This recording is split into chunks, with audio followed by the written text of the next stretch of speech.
আমরা রাজনীতিতে ছিলাম না, আমরা মাহফিলে ছিলাম। আমরা রাজনৈতিক দলগুলোকে ডিস্টার্ব করতে চাই নাই, আমরা নবী প্রেমের বাগান নিয়ে ব্যস্ত থাকতে চেয়েছিলাম। আমরা এমপি মন্ত্রীর ক্ষমতা চাই নাই, আমরা দয়াল নবীর প্রেমের বাগান মানুষের মাঝে উজাড় করে দিতে চেষ্টা করেছিলাম। কিন্তু আজকে যখন কবরের লাশ তুলে পোড়ানো হয়, আজকে যখন বিপদে পড়লে বলা হয় শাহজালালের বাংলাদেশ, শাহজালালের বাংলাদেশ রক্ষা করো আল্লাহ, বিপদ চলে গেলে বলে শাহজালালের মাজার ভেঙে দিতে হবে। বিপদে পড়লে শাহজালাল, বিপদে পড়লে শাহপরান, বিপদ চলে গেলে বলে শাহজালালের মাজার ঘুরিয়ে দাও, শাহপরানের মাজার ঘুরিয়ে দাও। আমরা চুপ ছিলাম, আমরা মাঠে ময়দানে ঈদে মিলাদুন নবী নিয়ে ব্যস্ত ছিলাম।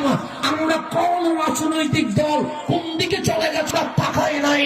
কিন্তু 54 বছর পরে যখন আমাদেরকে দেখতে হয়েছে শাহজালাল শাহপরানের উত্তরসূরিরা আজ অবহেলিত হয়েছে, আর পিছনে তাকার সুযোগ, এখন সামনে নেতৃত্ব দিতে হবে।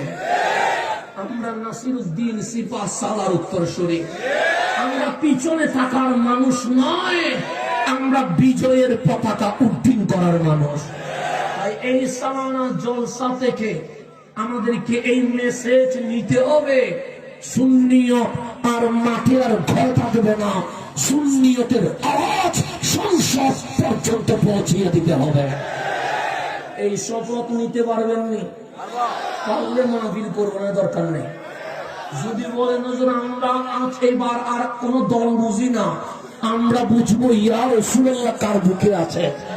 আমরা আর কোন সংগঠন বুঝি না, আমরা দেখবো কামলিওয়ালার প্রেম কার বুকে জ্বলে।